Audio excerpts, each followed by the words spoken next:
రాజ్యమొచ్చినంక ఓరన్న ఇంటింటా వెలుగులు నిండే మాయన్న ఇందిరమ్మ రాజ్యమొచ్చినంక ఓరన్న ఇందిరమ్మ రాజ్యమొచ్చినంక ఓరన్న ఇంటింటా వెలుగులు నిండే మాయన్న ఇందిరమ్మ రాజ్యమొచ్చినంక ఓరన్న కాంగ్రెసు పాలనొచ్చినంక ఓరన్న కరువు కష్టాలే తీరినాయే మాయన్న కాంగ్రెసు పాలనొచ్చినంక ఓరన్న కాంగ్రెసు పాలనొచ్చినంక ఓరన్న కరువు కష్టాలే తీరినాయే మాయన్న కాంగ్రెసు పాలనొచ్చినంక ఓరన్న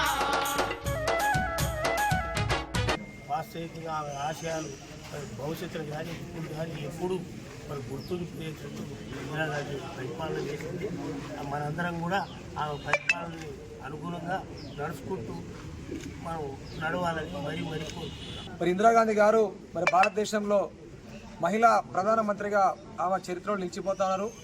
మరి అక్టోబర్ 31, 1984లో మరి హత్య చేయబడ్డారు ఆమె.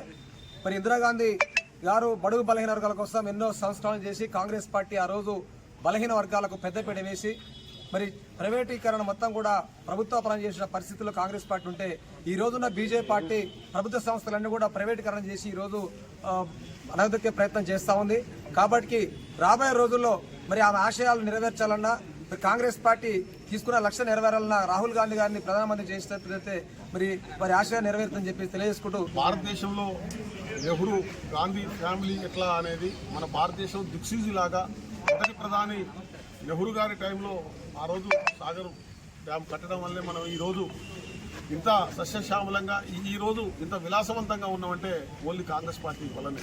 ఆ రోజు జవహర్లాల్ నెహ్రూ గారు నాగార్జున సాగర్ డ్యాము నిర్మించి ఇక్కడ ఉన్నటువంటి ఆంధ్ర తెలంగాణలో నీటిపారుదలను ఏర్పాటు చేసి ఈరోజు ఎన్నో సౌకర్యాలు ఏర్పాటు చేసినాం కాబట్టి ఈరోజు మనం విలాసవంతమైన జీవితాలను ఏర్పాటు చేసుకొని ముందుకు పోతున్నాం. అదేవిధంగా ఉక్కు మహిళ ధైర్యశాలి ఇందిరాగాంధీ మనకి అత్యంత మధ్యలోనే దూరం కావడం భారతదేశానికి చాలా నష్టం. అలీన దేశాలందరినీ కూడా ఉద్యమంగా తయారు చేసి కొన్ని దేశాలని ఏర్పాటు చేసి ఒక ఉద్యమంలాగా కొన్ని దేశాలు కూడా కలిసి ఉంటేనే మనం బలంగా ఉంటామనే ఉద్దేశంతో ముందుకు సాగినటువంటి ఆ ఉక్కు మహిళలకి ఈరోజు మా కాంగ్రెస్ పార్టీ తరఫున ఘనమైన నివాళులు అర్పిస్తూ ఆమెకి ఆత్మశాంతులు కలగాలని. ఇందిరాగాంధీ గారు భారతదేశ ప్రధానిగా ఛార్జీ తీసుకున్నప్పటి నుంచి గరీబీ హఠావో అనే నినాదంతో పేద ప్రజలందరూ కూడా ఎన్నో సంస్కరణలు తెచ్చి న్యాయం చేసింది. బ్యాంకులని జాతీయకరణ చేసి ప్రపంచంలోనే ఒక పేరొందికగన్న ప్రధానిగా ఆమె ఎన్నో సేవలు చేసింది. ఈరోజు కూడా ఇందిరమ్మ ఇల్లు ఆవిడ పేరు మీదనే మన తెలంగాణలో ఏ ప్రభుత్వం కూడా చేయకుండా ఈరోజు ఇందిరమ్మ ఇళ్ళని చేయడం జరిగింది. ఆ రోజు రాజశేఖర రెడ్డి గారు మళ్ళీ ఈరోజు రేవంత్ రెడ్డి గారు ఇందిరమ్మ ఇళ్ళని కొనసాగిస్తూ ఉన్నారు. సోదరులారా, భారతదేశ స్వతంత్ర సంగ్రామ పోరాటంలో రవి అస్తమించని బ్రిటిష్ సామ్రాజ్యాన్ని పారదోలి భారతదేశానికి స్వతంత్రం తీసుకురావాలనే ఉద్దేశంతో పోరాటం చేస్తున్న కాంగ్రెస్ పార్టీలో పనిచేస్తున్నటువంటి ఇందిరాగాంధీ గారు నాడు విద్యాలయాలకు సైతం స్వస్తి పలికి స్వతంత్ర సంగ్రామ పోరాటంలో పాల్గొని వీర వనితగా పేరు తెచ్చుకున్నటువంటి శ్రీమతి ఇందిరాగాంధీ అనటంలో అతిశయోక్తి లేదు. తదనంతరం భారతదేశానికి స్వతంత్రం వచ్చిన తర్వాత ప్రధానమంత్రి పదవిని ఎదురోధించి భారతదేశంలో అనేక సంస్కరణలు తీసుకొచ్చినటువంటి వీర వనిత వీర నారీమణి శ్రీమతి ఇందిరాగాంధీ. రాజభరణాలు రద్దు చేసి నటువంటి ఉక్కు మనిషి ఇందిరాగాంధీ బ్యాంకుల జాతీకరణం చేసింది. తదనంతరం భారతదేశానికి పాకిస్తాన్ యుద్ధం వస్తే ఆ యుద్ధంలో విజయాన్ని సాధించినందుకు ప్రతిపక్షంలో ఉన్నటువంటి వాజ్పేయి లాంటి వ్యక్తి కూడా శ్రీమతి ఇందిరాగాంధీ కాదు, మనిషి కాదు, కనకదుర్గ దేవతగా అభివర్ణించినటువంటి గొప్ప వీర వనిత శ్రీమతి ఇందిరాగాంధీ.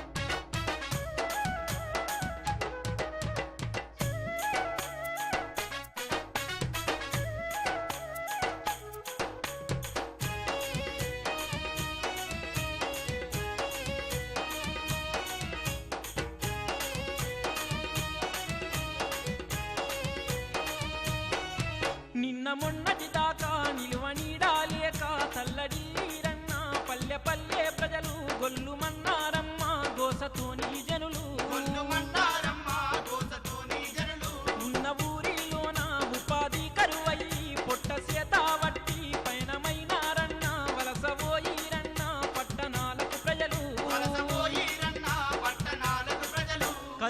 కోరల్లో కరువు కోరల్లో చిక్కుకున్న పల్లెవాసుల ఆదుకోను కదిలి వచ్చే కాంగ్రెస్ పార్టీ కరువు కోరల్లో చిక్కుకున్న పల్లెవాసుల ఇందిరమ్మ రాజ్యం వచ్చినంక ఓరన్న ఇంటింట వెలుగులు నిండే మాయన్న ఇందిరమ్మ రాజ్యం వచ్చినంక ఓరన్న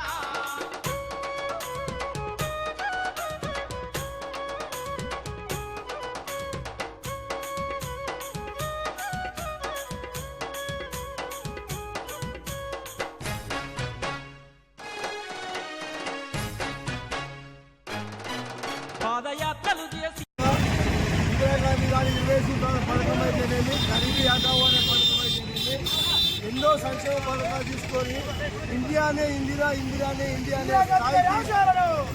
స్థాయికి ఇండియాని తీసుకుపోయి ఎంతో అభివృద్ధి పథకం నడిపినామని ఏమి చేయలేక రాజకీయంగా కానీ ఏ విధంగా కానీ ఎవరు చేయాలంటే వాళ్ళు చేయలేక వాళ్ళ దగ్గర ఉండే వాళ్ళతో అర్థం చేయడానికి ప్రయత్నం చేసి ఈ విధంగా మనం పట్టుకోవడం జరిగింది. అయినా కూడా ఇందిరాగాంధీ ఆశయాలు మర్చిపోకుండా ఇందిరాగాంధీ మన భౌతికంగా మన మధ్య లేకపోయినా కూడా ఆమె ఆశయాలు ఆ విద్య స్ఫూర్తి ముందుకు తీసుకెళ్ళి బడుగు బలహీన వర్గాల నాయకురాలు ఆ ఉక్కు మనిషి బడుగు బలహీన వర్గాలు నాయకత్వం చేస్తున్నట్టే ఇందిరాగాంధీ పుణ్యమని చెప్పుకోక తప్పదు. మరి బ్యాంకులు జాతీయం చేసినా, గరీబీ హఠావో చేసినా, ఇందిరమ్మ పేరు మీద ఇల్లు ఇచ్చినా అది మొత్తం కాంగ్రెస్ పార్టీ ఇందిరమ్మ చేసిన పుణ్యమే అని నేను తెలుపుకుంటున్నాను. భారతదేశం పేరు పరువు ప్రదర్శన నిలబెట్టిన మన ఉక్కు మహిళ ఇందిరాగాంధీ గారి వర్ధంతి సందర్భంగా ఈరోజు విజయవాడ కాంగ్రెస్ పార్టీ ఆధ్వర్యంలో వారి వర్ధంతి సందర్భంగా ఇక్కడ కార్యక్రమాలు నిర్వహించడం జరిగింది. ఆమె తాను భారతదేశాన్ని ఎంత గరీబీ హఠావో విధంగా 20 సంవత్సరాల పథకం, అదేవిధంగా బ్యాంకుల జాతీయకరణతో పాటు భారతదేశంలో పేద పడుగు బలైన వర్గాలని ముందుంచడానికి, ఆర్థిక అభివృద్ధి చేయడానికి భారతదేశంలో ఎంతో ప్రారంభించి ఆమె భారతదేశాన్ని ప్రపంచంలో ఒక స్థాయిలో నిలబెట్టిన వ్యక్తి. మరి బ్యాంకుల జాతీయకరణ 3 సంవత్సరాలు చేపట్టి మరి కార్యక్రమాలు నిర్వహించడం కోసం ఆమె ఎన్నో ప్రయత్నాలు చేసింది. అంతేకాకుండా కానా కప్పారు మకాన్ పేర్కొట్టి వరదల రూపాపి మరి ప్రపంచం ఉక్కు మహిళగా పేరు దాచుకున్నది. మరి కాంగ్రెస్ పార్టీ ఎప్పటికీ ఏదైతే ఇందిరాగాంధీ ఏదైతే రాజీవ్ గాంధీ గారు వారు ఆ రోజుల్లో సంపన్న పేద వర్గాలకు న్యాయం జరిగియాలని వారు పోరాడమే తప్ప ఈనేడు బీజేపీ చేసినది ఏ ఒక్కరి కూడా ప్రజలకు అందట్లే. వాడు సోపుటప్పుడకే మునగడైతుడు తప్ప పేద ప్రజలకు ఏదన్నా ఒక మంచి జరగట్లే, ఒక ఇల్లు కానీ ఒక గూడు కానీ ఏ వ్యవస్థలో కూడా న్యాయం జరగట్లే.